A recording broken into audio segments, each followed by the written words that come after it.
ये 13 दोष ऐसे हैं जिसके जीवन में होंगे तो उसको कभी शांति, कभी सुख, कभी ऐश्वर्य ये टिकेगा नहीं और दुर्गति निश्चित हो जाएगी। बहुत ध्यान से सुने। एक श्लोक में 6 दोष और दूसरे श्लोक में 7 दोष। उपासक को कभी इन दोषों को अपने अंदर टिकने नहीं देना चाहिए। और जो संसार के मार्ग में चल रहे, अगर इन दोषों में चलेंगे तो हुआ जो आपके पुण्य कर्मों से ऐश्वर्य है भी वो नष्ट हो जाएगा। आप दुख, चिंता, शोक से ग्रसित होकर बड़ा दुख में जीवन व्यतीत करेंगे और आपकी गति बिगड़ जाएगी, दुर्गति हो जाएगी। ये 13 लिख लो दिमाग में, डायरी में, क्योंकि ये नोट हो रहा है, आवाज डाली जाएगी, आप बार बार सुन, इनसे बचिए। अपनी बड़ाई, अपनी प्रशंसा कभी अपने मुख से नहीं करना, नहीं तो आपके पुण्य नष्ट हो जाएंगे, बुद्धि भ्रष्ट माने गिर जाएगी। अगर परमार्थ में चल रहे तो भी, और व्यवहार में तो पुण्य नष्ट हो ही जाएंगे। बुद्धि गिरी हुई तभी ऐसी बात होती है। और यह दोष बहुतायत है, ये बहुत प्रभावशाली है। अपनी बड़ाई मारना, इसको देख लो, पकड़ो, सत्संग है। अपने मुख से कभी अपनी बड़ाई ना करना। अगर कोई अपने मुख से अपनी बड़ाई करता है तो उसके सुकृत नष्ट हो जाते हैं, बुद्धि भ्रष्ट माने गिर जाती, पतित हो जाती है, फिर निर्णय ठीक नहीं। अगर हमारा सारथी, हमारा ड्राइवर मूढ़ हो तो कहीं भी हमको गिरा देगा, तो वो बुद्धि भ्रष्ट मतलब गिर जाती है, निर्णय करने लायक नहीं रहती। अपनी प्रशंसा अपने मुख से करना। दूसरा, लोलुपता, ये वृत्ति नहीं होनी चाहिए। धर्म से चलेंगे, धर्म के द्वारा जो हमें प्राप्त होगा उसी से हम अपना भरण पोषण करेंगे। आपके बच्चे स्वस्थ होंगे, बुद्धिमान होंगे, परिवार में बहुत सुख और शांति होगी। भले दीपक की तरह जलो, बहुत काल तक रहेगी। लक्ष्मी जी भी आपके घर में बहुत काल, हम ये नहीं कहते कि बहुत नहीं, जितनी है बहुत सुख शांति से चलोगे। अगर लोलुपता करोगे, हिंसा, छल कपट, व्यभिचार, चोरी, ऐसे धन आ जाए, वो आएगा, लेकिन वो हाइलोजन की तरह आएगा, एकदम प्रकाश और फ्यूज, बिल्कुल अंधकार करके जाएगा। देख लेना, तुम्हारे जो सुख के हेतु हैं, तुम्हारा शरीर, तुम्हारे बच्चे, तुम्हारी पत्नी, तुम्हारा परिवार, उसको देख के तुम रात दिन जलोगे बिना आग के। ऐसे उनके आचरण होंगे, ऐसे उनके अंग होंगे, ऐसे उनके दिमाग होंगे, ऐसा उनका व्यवहार होगा। ये लोलुपता अगर उपासक में या किसी में है तो उसको नष्ट कर देती है। सावधान। तीसरा, यदि आपका अपमान होता है तो आपको उसे सहन करना होगा, उससे आपके पाप नष्ट हो जाएंगे। जो तनिक सा भी अपमान होने पर बहुत क्रोध करके दूसरे का अपकार करने लगता है, ये आपका पतन करा देगा, ये आपको फंसा देगा, हृदय जलेगा, अर्थव्यवस्था नष्ट होगी, पूरा परिवार दुखी होगा। जरा सा अपमान की संभावना में आप किसी से भी भिड़ गए, किसी से भी, वो ये प्रवृत्ति आपका पतन कर देगी। और अगर आप सह गए तो आपका सहना उसके लिए आग बन जाएगा। उमा क्षमा साप होते भारी, तुम्हें दंड देने की जरूरत नहीं, उसका एक कर्म ही उसे दंड दे देगा। आप शांत हो जाइए, आप सत्संगी हैं, आप शांत रहिए। चौथा, निरंतर क्रोध और उसका चिंतन। बैठे बैठे बस द्वेषियों का चिंतन ही हो रहा है, अंदर क्रोध का चिंतन और द्वेषियों का चिंतन ही हो रहा है। द्वेष भरी बातें, द्वेष भरे क्रियाएं, उन्हीं का चिंतन करके जलते रहना क्रोध से। उपासक को तो क्रोध करना ही नहीं चाहिए, बहुत शांत। ठीक है, अभ्यास में कभी क्रोध हो सकता है, उसको फिर समन करो, अंदर से प्रायश्चित, जैसा कि अब गलती हुई, आगे नहीं करेंगे। और व्यवहार में भी क्रोध को आप पीना सीखें। अगर बार बार आपका क्रोध प्रकट होता ही रहेगा, आपका स्वभाव बिगड़ जाएगा, आपके पुण्य नष्ट हो जाएंगे और आपका जीवन नष्ट हो जाएगा। देने वाला उतना दे देगा आपको, आनंदित रहो। पैसा खर्चा, सब पूरे जीवन का विध्वंस मचा दिया क्रोध ने। कहीं भी आप देखो, किसी से क्रोध करके देखो, फिर देखो तुम्हारा भजन चल रहा है, तुम्हारी वो आनंद वृत्ति है नहीं, जलोगे और वो जलन और गुस्सा दिलाएगी और वो बैठे बैठे जलो नहीं। ये क्रोध जो है, ये चाहे व्यवहार में हो चाहे परमार्थ में, दोनों की हानि करने वाला है।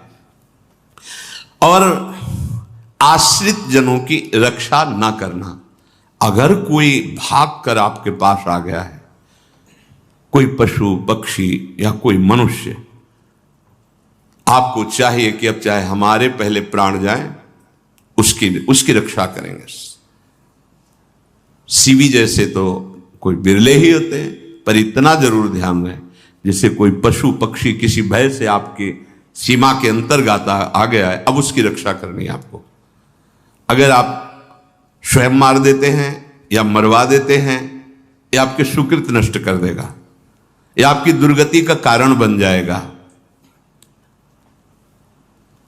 और जो पाप कर्म उत्साहित होकर करते हैं, उपासक को तो बहुत सावधान रहना चाहिए, पर व्यवहार में भी जो नहीं करना चाहिए, अगर वो पाप कर्म आपके द्वारा मन में प्रेरित हो रहे हैं, संकल्प बन रहा है, क्रियाएं हो रही, दुर्गति पक्की, पुण्य नष्ट हो जाएंगे, दुख अशांति बढ़ती चली जाएगी, कभी शांति नहीं प्राप्त कर पाएंगे। ऐसा नहीं कि जो मन में आवे सो करें। पापाचरण निडर और उत्साहित होकर करना, अगर ऐसे लक्षण है, निश्चित दुर्गति होती है। ये 6, अपनी बहुत बड़ाई करने वाला अपने मुख से, लोलुपता, तनिक से अपमान में सहन ना करने वाला, निरंतर क्रोधी और आश्रित जनों की रक्षा न करने वाला, और निडर हर्षित होकर पाप कर्म करने वाला। दूसरे श्लोक में 7 है, 6 ये 7। 1, संभोग का ही चिंतन करना, संभोग में ही मन लगाना, संभोग दूसरी स्त्रियों के साथ करने की भावना रखना, जीव नष्ट हो जाता है। ठीक है, धर्मयुक्त काम भगवान ने आदेश किया है। आपका पाणिक ग्रहण संस्कार हो गया है, संतानोत्पत्ति की भावना से कुछ पवित्र तिथियों का त्याग करते हुए चर्चा में हुई है। एक नियम है, एक आदेश है शास्त्र का। आप बहुत काम प्रवृत्ति वाले हैं तो प्रत्येक मास में जब माता बहनें पवित्र हो जाती मासिक धर्म से, तो जिनका पाणिक ग्रहण आपने किया, जो पत्नी स्वरूप है, वो ठीक है। वहां भी बार बार के लिए व्यभिचार प्रवृत्ति के लिए शास्त्र आदेश नहीं करता, संयम पूर्वक, और उसका चिंतन नहीं करना। पाणिक ग्रहण संस्कार है, घर में विराजमान है, एक संयम एक नियम के अनुसार उसका चिंतन तो फिर भ्रष्ट कर देगा। चिंतन प्रभु का करना है, चिंतन प्रभु की सेवा जो आपके कर्तव्य, इसके चिंतन से बचो। घातक है, बहुत बड़ा जहर है। अगर विषय चिंतन होने लगा तो मरोगे, जिंदा जलोगे, दुर्गति भी होगी। ये अंदर की जो आग है ना, कामाग्नि, ये इतनी बढ़ती चली जाएगी, तुम्हारे होश खराब हो जाएंगे कि मुझे क्या करना चाहिए क्या नहीं करना चाहिए। कोवा मदांधो मदना तुरोवा, अंधा हो जाएगा, नहीं दिखाई देगा अनुजा तनुजा क्या है कौन है, कुछ नहीं, भ्रष्ट बुद्धि। संभोग का चिंतन नहीं। धर्मयुक्त काम आदेश है शास्त्र में। यदि आप प्रवृत्ति मार्ग में हैं तो अपनी पत्नी को जो पाणिक ग्रहण स्वीकार किया है, वहां भी पवित्र तिथियों का त्याग करते हुए, एकादशी है, रामनवमी है, नव दुर्गा है, जन्माष्टमी है, राधाष्टमी, जो पवित्र तिथियों का त्याग करते हुए और ऐसे जो मर्यादाएं हैं उसके अनुसार, और कहीं पराई स्त्री के साथ संभोग की बात, निश्चित दुर्गति पक्की है। ऐसे ही माताओं के लिए है, स्त्री शरीर के लिए है। यदि वो ऐसी गलत चेष्टा, तो पतिवंचक परपति रति करई, रौ नरक कल्पसत परई। ये भोग चिंतन से बचने की चेष्टा कीजिए तो क्रिया से अपने आप बच जाएंगे। विषमता रखने वाला, सबके साथ बर्ताव ऐसा कि मैं बहुत श्रेष्ठ हूं और दूसरे सब नहीं, ऐसा व्यवहार नहीं। सब भगवत स्वरूप हैं, समान व्यवहार। जैसे आपके भोजन है तो जो आप पा रहे हो वही सबको दीजिए। बैठने की व्यवस्था, उठने की व्यवस्था, क्रम बाय क्रम, पर उसको भी नीच भाव से मत देखिए। उस कोटि का उसको प्यार दीजिए, दुलार दीजिए, सम्मान दीजिए। इतनी विषमता ना फैलाते रहें अपने जीवन में कि आप सबके निंदा के पात्र बन जाए। विषमता नहीं, सबको प्यार। हाँ ठीक है, पुत्र का अलग प्यार है, भाई का अलग प्यार है, पिता का अलग प्यार है, पर हमारा व्यवहार प्रीति युक्त होना चाहिए, विषमता भरा नहीं होना चाहिए। अगर हमारे चित्त में विषमता ही रही तो संसार है, प्रभु नहीं है। जीत विषम संसार कीर्ति जग बिस्तरे। जो विषमता पर विजय प्राप्त कर लेता है वही भगवत प्राप्ति का अधिकारी। ये विषमता बहुत बड़ी हानि है। तीसरी बात, अत्यंत मानी होना। जहां आपके प्राण कमजोर होंगे, पुण्य नष्ट होगा, आयुश्री सब नष्ट होना है, ऐसे आचरण करवाएगा गुरुजनों के साथ, महापुरुषों के साथ। ये बहुत नीच प्रवृत्ति है। अत्यंत मान प्रियता, मुझे सम्मान मिले, उत्तम प्रवृत्ति है। सबको मान देना, स्वयं अमानी रहना। चौथा, दान देने की बात कह के मुकर जाना या दान देकर पश्चाताप करना। दे दिया है, बहुत जल रहे हो, दूसरे से वार्ता कर रहे हो कि पता नहीं क्या यार बुद्धि में हो गया, हमने उसको इतना कहा था, उतना दे दिया, क्यों दे दिया, ऐसा ऐसा, मतलब अंदर चिंतन करना, क्यों दे दिया तो दिया। इसके बाद जो आपका ये जलन हो रही, पश्चाताप, सुकृत नष्ट हो रहे हैं। दान देकर पश्चाताप करना या दान देने की बात कह के मुकर जाना। जैसे आपने कह दिया आपको इतना इतना ऐसा, अब आप मुकर गए, ब्याज सहित तुम्हें देना होगा, ये तुम्हारी दुर्गति का कारण बन जाएगा। ऐसे ही नहीं बोलना चाहिए, बहुत होश से। वाणी एक अमोल है, जो कोई बोले जान, ये तराजू तौल के तब मुख बाहर आन।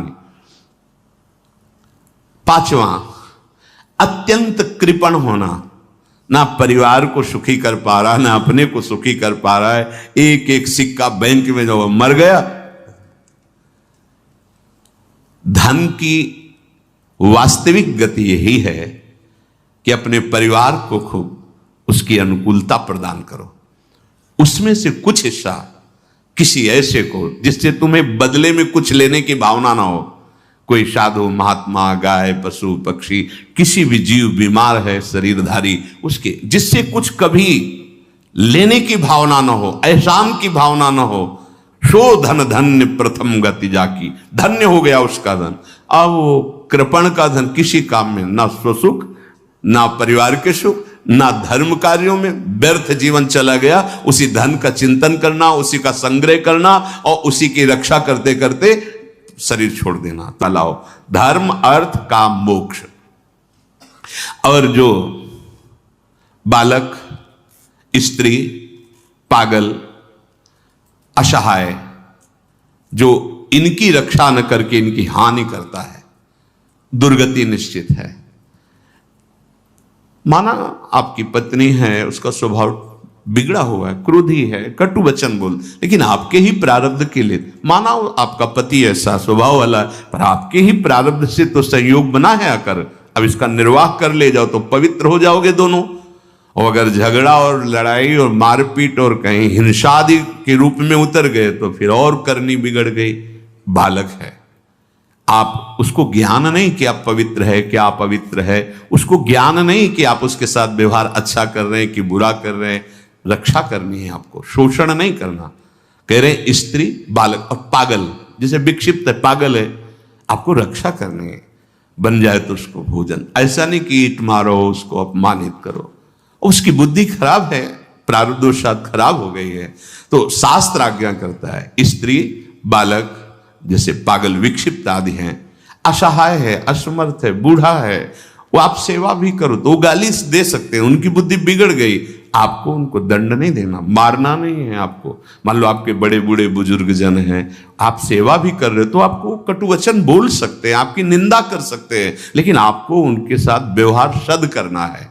अगर आपने इन दोषों को स्वीकार किया तो निश्चित आपकी दुर्गति होगी, न इस लोक में आपको शांति मिलेगी, न परलोक में। इसलिए इन दोषों को बार बार सुन करके और हृदय में जांचो कि कहीं है तो नहीं। अगर है तो सत्संग, भजन बल, भगवत प्रार्थना के बल से इन दोषों का त्याग कर दो, जीवन मंगलमय हो जाएगा। से अगर अच्छी क्रियाओं को देख रहे हो कि प्रभु करा रहे, तो बुरी क्रियाओं का संकल्प ही नहीं उदय होगा।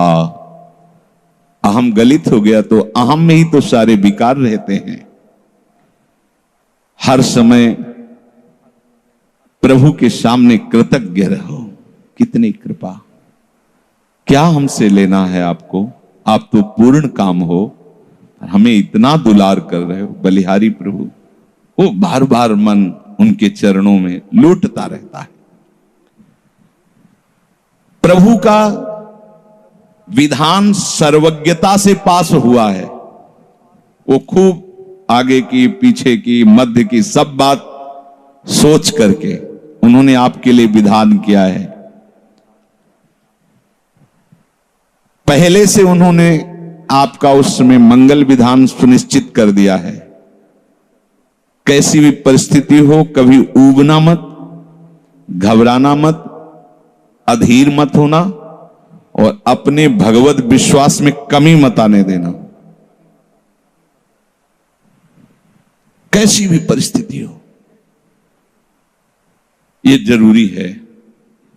उबना मत, बहुत हो गया कष्ट सहते सहते, कितना सहूं, नहीं। ये अगर ऐसा आ रहा है तो भी आप भगवद आश्रित नहीं हुए। नहीं, ऐसा आ ही नहीं सकता। बड़ा आनंद आता है, कष्ट में बड़ा आनंद आता है।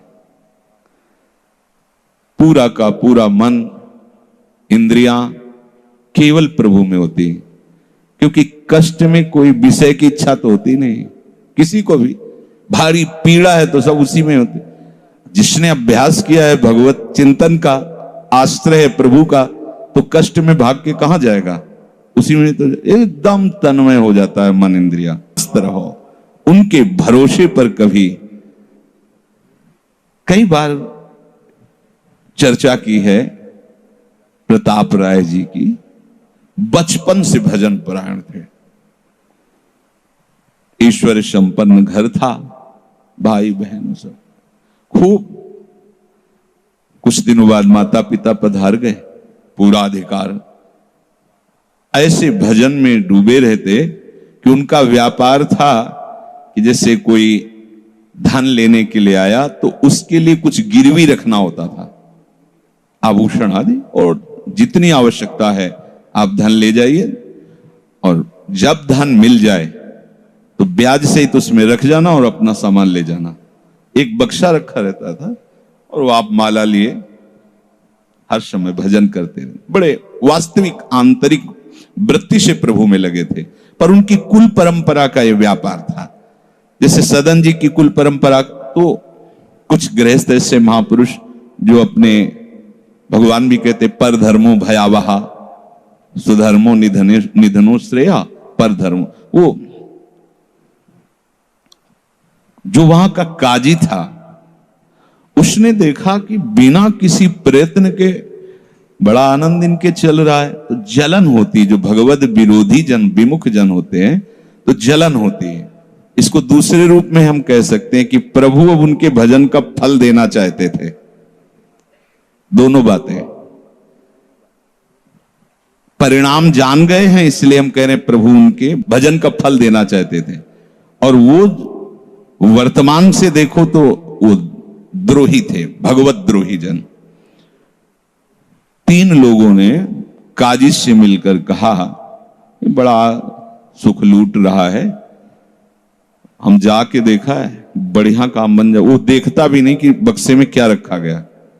ठीक, तो कुछ कंकड़ ऐसे झोली में, पहले थैली टाइप की झोली होती, गए, प्रणाम किया और कहा हमें 10,000 रुपए की आवश्यकता है, यहां लिखो, दस्तखत, तारीख, दिन, और चेक भी नहीं कर। वो इतने विश्वास परायण भक्त थे, अभी तक ऐसा कुछ हुआ भी नहीं था।